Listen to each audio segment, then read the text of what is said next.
Well, hello my little rays of sunshine. How are you all doing out there today? I'm Michelle the Introvert, and today I'm in the kitchen at this precise moment, and I have a kitchen project on the go. Actually, my kitchen project is to make supper just a tiny little bit earlier today. And what's on the menu? I'm going to make a meatloaf using a recipe I've never used before, but it looks pretty easy. And in the back there, I've got some potatoes boiling. I'm going to make some mashed potatoes. And I have my pot back there. I'm steaming up some mixed vegetables. I'll take you over to the stove and show you. Here are my potatoes. And I've turned them down just a little bit because I didn't want the water to spill over. But they're doing really well. And over here, I've got some frozen vegetables steaming up for supper tonight. Don't those look great? Everybody in my household, in my family, we love vegetables, so this is great. This is going to be nice for supper. And right here I have some boneless stew beef. Here in Yarmouth, Nova Scotia, the cost of ground beef has gone up so high that I really can't afford it unless they bring it way down to about $7 a package. See, that's $6.86.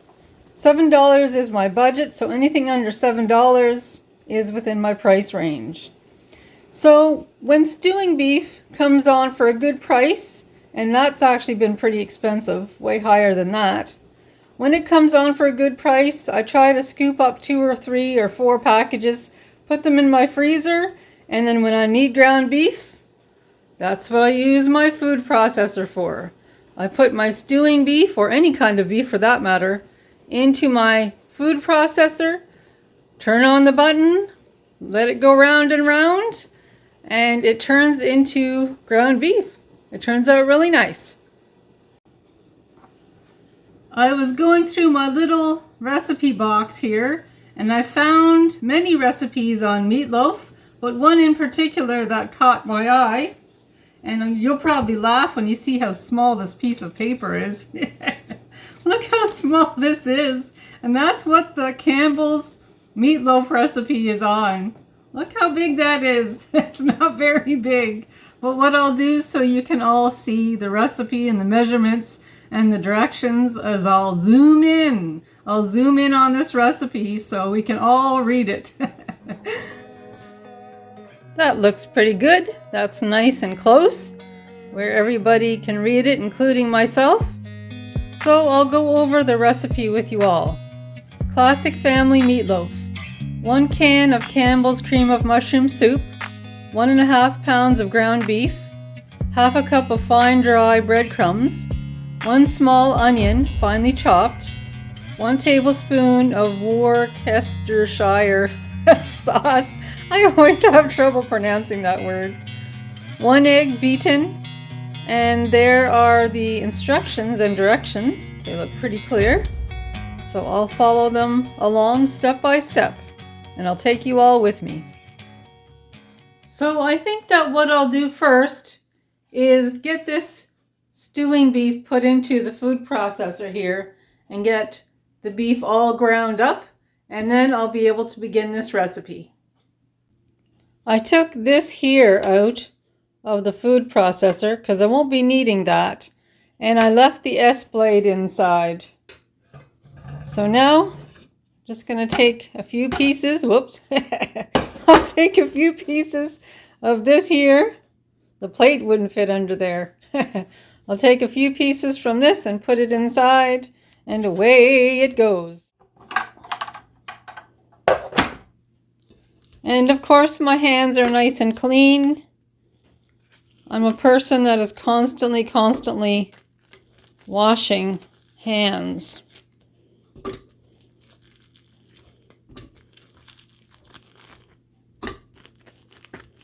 I'll just put some in for now and do the rest after. Okay, time to plug her in. Oh, let's see if it'll reach.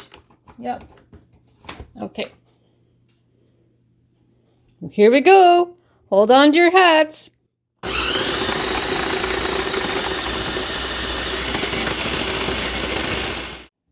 This is what it looks like. The stewing beef is now ground beef. Now I'll take that out and put in the rest of the stewing beef and get it all ground up. I just turned this pot off because the vegetables are all cooked. So that burner is turned off. I'll check and see if the potatoes are done. Well, they're still a little hard, but they're getting there. They're getting there. Just a few more minutes, I guess. So I'll leave that burner on. And here's the ground beef. There's about 1.5 pounds there. It looks great. So we can start the recipe. I've taken out all of the ingredients, and there isn't a whole lot of ingredients that need to go into this meatloaf. So for starters, it says 1 can of mushroom soup, and there it is there. The next is 1.5 pounds of ground beef. There it is there in that beautiful Tupperware bowl. 1/2 cup of fine dry breadcrumbs. I have the breadcrumbs in there. So I just have to measure it all out, obviously. 1 small onion. I took some onion that has already been prepared. I took it out of the freezer. So I put it in the microwave just to defrost it a little tiny bit, so it's a little more manageable. So there's my onion. 1 tablespoon of Worcestershire sauce. It's right there in that bottle. And lastly, 1 egg. And all I have to do with that is have that beaten. So there it is. That's all I need for ingredients. And there's my larger Tupperware bowl where all of those ingredients are going to go in. I'm going to start with the can of mushroom soup, and according to the recipe, I only put about half of this can in the bowl, and the last half I will be using later. So I'll just open this up and put the top half, put the top half, so to speak, in the bowl.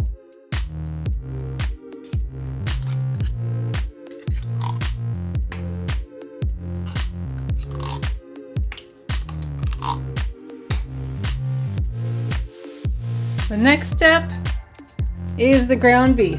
So that goes in next. Put that all in there. Now it's time for the breadcrumbs. And in these breadcrumbs that I have, there's a few spices that were in there when I bought these breadcrumbs. But I think it'll be just fine. In fact, I think it'll add some extra flavor. So there's the breadcrumbs. The recipe says 1 small onion. And this would definitely be equivalent to 1 small onion. Now it's time for this bottle. And if anybody can pronounce that proper, that would be fantastic. But I need 1 tablespoon of this.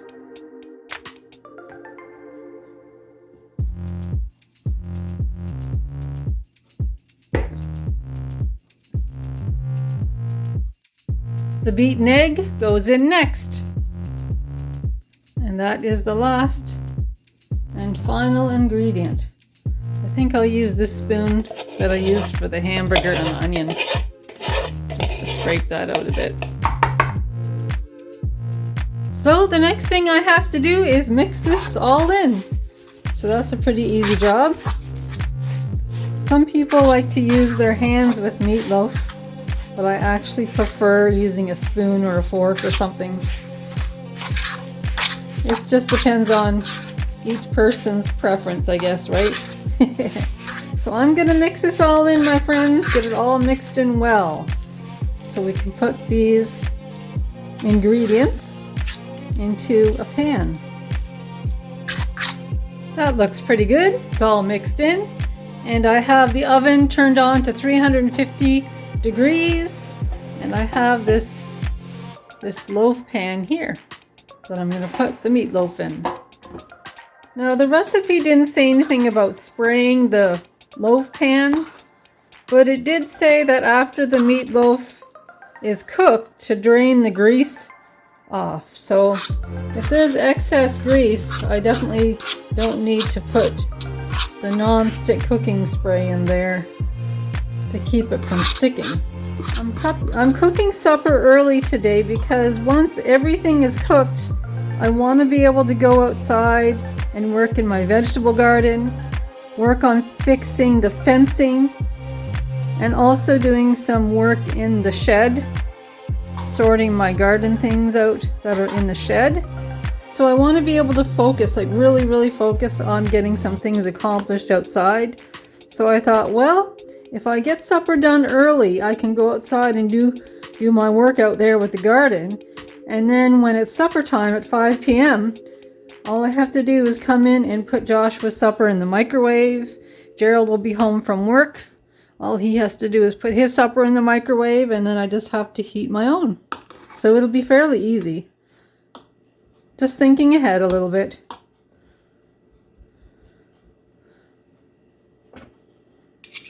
And if any of you have made this recipe before, the Campbell's meatloaf recipe, let me know, because I'm very curious, as you know, and I'd love to know if any of you have tried this recipe before.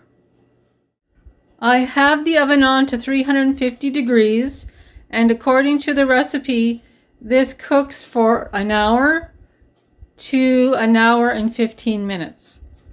But I'll keep checking on it just to be sure. I don't want it to burn or anything. So I'm going to close up the oven door and let this get cooking. The mashed potatoes are all ready, and this is what they look like. So the mashed potatoes are done and the mixed vegetables are done as well. So now I just have to wait for the meatloaf.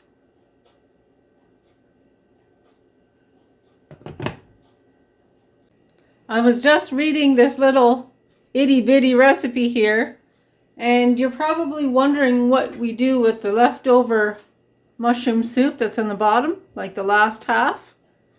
And it says here that once the meatloaf is cooked, I get a saucepan and I heat the remaining soup and 1/4 a cup of water to boil, stirring occasionally, and serve with meatloaf.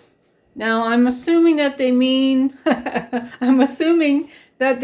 I put the soup over the top of the meatloaf. I'm assuming that that's what they mean. Where else would it go, right? So that's what I'm going to do once the meatloaf is all cooked through and I drain the grease and the fat off. I'll put the cooked mushroom soup that I have left. I'll just drizzle it over the top of the meatloaf. And then it's time for the grand taste test.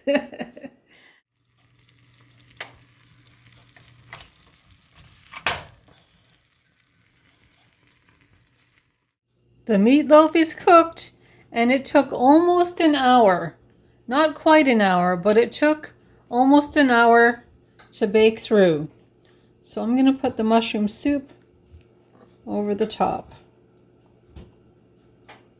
I didn't have to drain any grease. There just wasn't really any grease in the meatloaf, so that's all right. Less grease is better sometimes. Just gotta cover over a couple spots here. Looks pretty good. Smells good. When this cools down a bit, I'll taste test it for you all. I'm very curious myself just to see what this is going to taste like. First time trying this recipe out. I've let this meatloaf sit on the counter to cool down just for a little bit, for a few minutes. And one thing I observed, and that is the mushroom soup has really thickened. So that gives me hopes that I think I'm doing this right, my friends. Yes, it must have been the right thing to do to put the mushroom soup on the top of the meatloaf. And over here, I did up a tiny little plate so you could get a better version of what our supper time plate will look like at 5 o'clock. And I think that I might take a little bit of this meatloaf, classic family meatloaf, I guess it's called, and put it on the plate there beside the mashed potatoes and vegetables. This should be interesting, just to see the texture and everything. Oh, that looks good. Look at that. Still plenty of steam from the heat. That looks pretty good. And this is what it looks like inside. It's cooked through, and I'm really fussy that way. It's definitely cooked through, and it looks really good. So now I think it's time for the taste test. I have my fork and my napkin handy. So now it's time for the taste test. There's my veggies, there's my mashed potatoes, and let's take a look at the meatloaf right there. Right there, it looks pretty good. All right. You think it's gonna taste good? I hope so.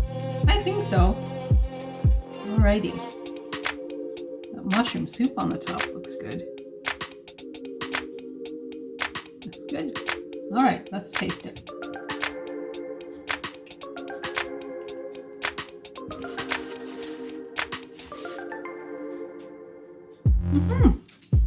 That tastes pretty good.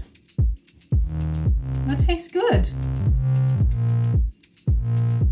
I think that's the first time that I've used Worcestershire sauce in a meatloaf, but that gives it a nice flavor. It's a really nice flavor. I'm going to taste it again. It is really good. And with the mushroom soup, it makes it really nice.